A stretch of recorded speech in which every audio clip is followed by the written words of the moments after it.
ايه الفكرة من وجود درجات بنزين كتير؟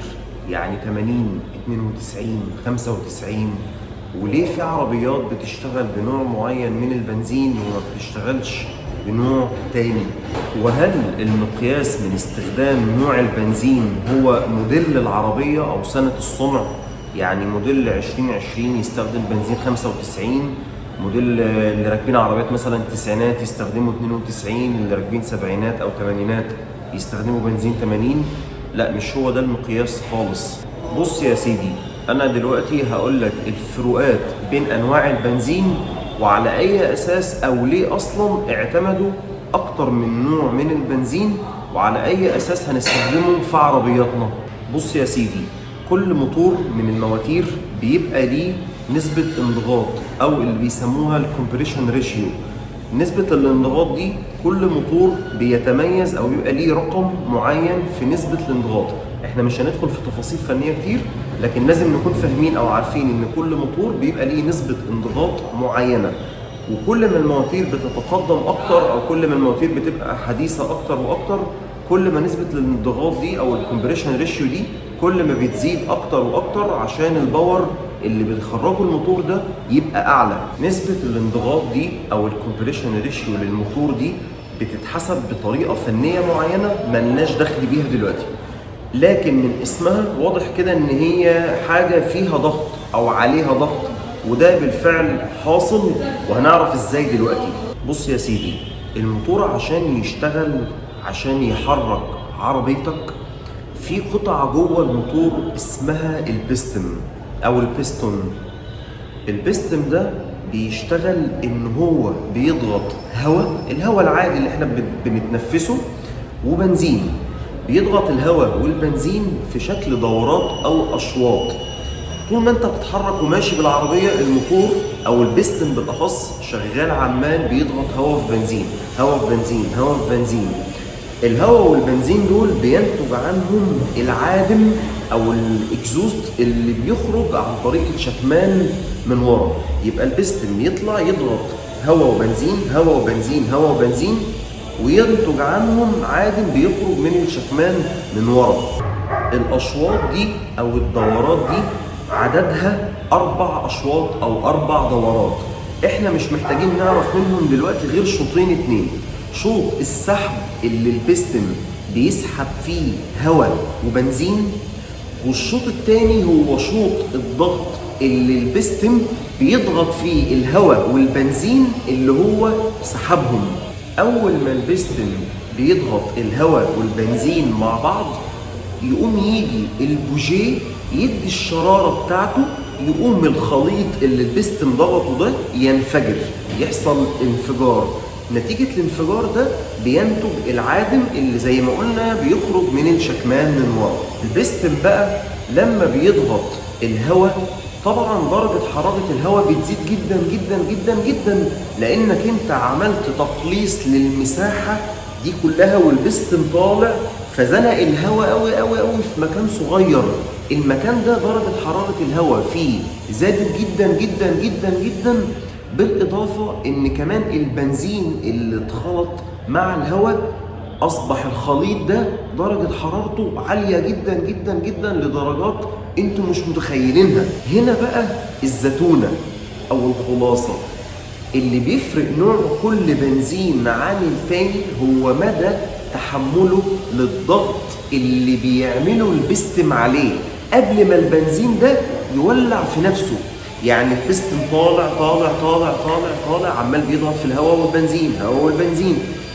كل اللي بيفرق بقى نوع بنزين عن التاني ان البستم اثناء ما هو طالع وعمال بيضغط الهواء والبنزين اكتر، البنزين ده امتى هيولع في نفسه، لان في نوع بنزين والبستم طالع خلاص قبل ما يوصل للنقطه الميته العليا اللي هو خلاص وصل لاخره، بيجي نقطه معينه يقوم البنزين يولع في نفسه قبل ما البوجيه يعمل الشراره الطبيعيه بتاعته. هنا حصل حاجه اسمها سبق اشعال، ان البنزين اشتعل في وقت قبل التوقيت اللي المفروض انه البوجيه يولع فيه، وهنا حصل البري اجنيشن او هنا حصل حاجه اسمها التسقيف او الكركره. وده اللي بيخليك لو معاك عربيه حديثه وحطيت مثلا بنزين 80 تيجي تبص تلاقي العربيه عماله بتكركر منك او بتسقف، خصوصا لو زودت لها جامد تسمع صوت كركره. الكركره دي او سبق الاشعال ده هو ان البستم وهو طالع وشايل هواء وبنزين، البنزين اتحرق قبل ما البوجيه يدي الشراره بتاعته. فبالتالي ان فرق كل نوع بنزين عن التاني هو مدى تحمل البنزين ده او الرقم الاوكتيني ده لنسبه الانضغاط او الكومبريشن ريشيو اللي بيعملها الموتور. علشان كده زي ما قلنا في اول الحلقه ان الكومبريشن ريشيو في المواتير الجديده بتزيد او نسبتها او ارقامها اعلى من المواتير القديمه، وده بيتطلب نوع بنزين زي ال 95 انه يتحمل الكومبريشن ريشيو الرهيبه قوي دي. يبقى زي ما قلنا حضرتك معاك عربيه حديثه الكومبريشن ريشيو فيها عاليه، جيت حطيت لها بنزين 80، هنا البستم عنده مشكله ان البستم هو شايل البنزين وطالع بيه عشان يسلمه للبوجيه، عشان البوجيه يولع فيه البنزين من نفسه اتحرق اشتعل.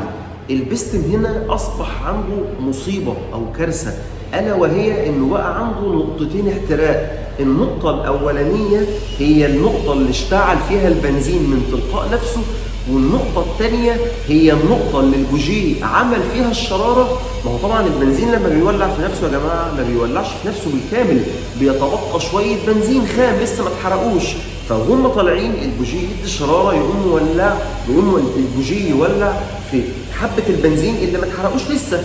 يبقى البستم هنا بقى عنده نقطتين اشتعال، النقطه اللي حصلت في سبق الاشعال والنقطه الطبيعيه اللي هي حصلت عن طريق البوجيه. هنا البستم مع مرور الوقت بيبدا ان هو الجسم بتاعه يبدا يتسلخ، ومع الوقت ممكن البستم نفسه يتكسر. طيب لو حصل العكس، يعني عربيه قديمه استخدمت بنزين 95، ايه اللي يحصل؟ ولا اي حاجه، مش هيحصل لا تسقيف ولا سبق اشعال ولا اي حاجه، لان البنزين هنا 95 هنا بيتحمل نسبه انضغاط عاليه جدا، والموتور اللي هو فيه عيني نسبه انضغاطه ضعيفه. فبالتالي البستم وهو طالع شايل البنزين والهواء، والبنزين اللي هو ال 95 وشايله وطالع عشان البوجيه هيدي الشراره ويحرق. هنا بقى البنزين مش هيتحرق بالكامل، مش هيتحرق بالكامل، فهتصبح نواتج الحريق مع حضرتك اللي هي العادم هيبقى فيه اول اكسيد كربون وهيبقى فيه بنزين خام لسه ما اتحرقش. يبقى احنا هنا للاسف مش هينتج الباور الكافي او الكامل من الموتور، بالاضافه ان هيحصل استهلاك بنزين رغم انك حاطط بنزين 95 هيحصل استهلاك بنزين، وهتبدا انك انت وانت قاعد في صالون العربيه تشم ريحه بنزين ني، بنزين كانك انت واقف في البنزينه، مش ريحه عادم، ريحه بنزين ني. وده بسبب ان البنزين اللي طالع على وش البستم البوجيه ما حرقوش كله، لان ده للاسف هنا مواصفات البوجيه والكومبريشن ريشيو بتاعه الموتور اجمالا حاجات كلها ضعيفه او قليله، والبنزين ده مصنع انه يشتغل تحت ضغط عالي جدا جدا جدا. هيحصل زي ما قلنا ان البنزين مش هيتحرق بالكامل، هتبدا انك انت تشم ريحه بنزين من خلال العادم. يبقى الخلاصه فين؟ لو عربيه حضرتك موصل ليها باستخدام بنزين 92 او 95 اعمل ده. لو عربيتك من النوع القديم وانت شايف ان هي مرتاحه على البنزين ال 80 اعمل ده. ما تبقاش انت بقى محنك وتقول اصل احط لها 95 اصل انا كده بنضفها، بالعكس انت كده بتبهدلها، او مش بتبهدلها، خلينا نقول احنا بنصرف فلوس في الارض مالهاش اي لازمه. هي مصممه ان هي تشتغل ببنزين 80 مفيش اي مشكله، هتخرج لك الكفاءه المثلى من اداء الموتور، وفي نفس الوقت هتبقى انت فلوسك فيها نوع من انواع الاقتصاد. انت الحاجه اللي معاك هي بتستخدم النوع ده، فخلاص شكرا انا هحط لها بنزين 80. دي كانت حلقه النهارده عن الفروقات بين انواع البنزين، وليه في عربيات بتستخدم 80، عربيات بتستخدم 92، عربيات بتستخدم 95. اتمنى تكون الحلقه مفيده وموجزه، واستنوني في حلقه جديده ان شاء الله. كان معكم طارق زعلوك، سلام عليكم.